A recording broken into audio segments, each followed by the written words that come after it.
สวัสดีจ้าพ่อแม่พี่น้อง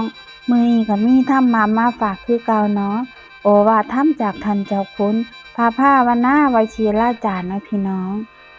งมื้อนี้สิพาไปฟังคำว่าอาวิชชาเนาะว่าอาวิชชาเพิ่นคืออิหยัง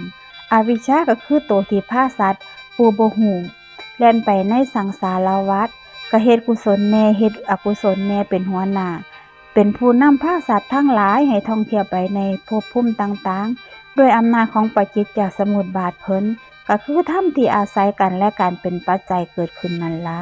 วนเวียนอยู่ในวงจรของกิเลสวัฏฏะกรรมวัฏฏะวิบากวัฏฏะอันเป็นเครื่องหมุนเวียนให้สัตว์ของอยู่ในวัฏทุกข์เนาะด้วยอำนาจของตัณหาคือความยินดีพอใจเป็นเหตุให้สัตว์เฮากระทำทั้งกรรมทั้งกายทั้งวาจาทั้งใจเมื่อสัตว์เฮากระทำกรรมลงไปแล้วกรรมนั้นก็ได้ให้วิบากคือผลของกรรมที่ได้เฮ็ดลงไปแม่นบ่ถ้าเฮาได้รับผลที่ถูกใจเฮาก็มีความยินดีพอใจติดใจหมกมุ่นมัวเมาเป็นเหตุให้เกิดกิเลสก็คือราคะถ้าได้รับผลเป็นที่บ่พอใจก็มีความเครียดเสียใจ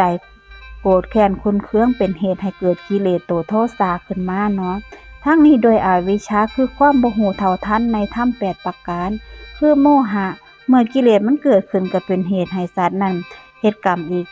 เมื่อสัตว์เฮาเฮ็ดกรรมอีกก็ย่อมได้รับวิบากอีกแม่นบ่อันเป็นผลของกรรมวนเวียนเป็นวัฏฏะแห่งทุกข์อยู่แบบนี้แบบบ่ฮู้จบบ่ฮู้สิ้นบ่มีที่สิ้นสุดตราบใดที่เฮายังหาทางออกจากวัฏฏะบ่ได้เนาะ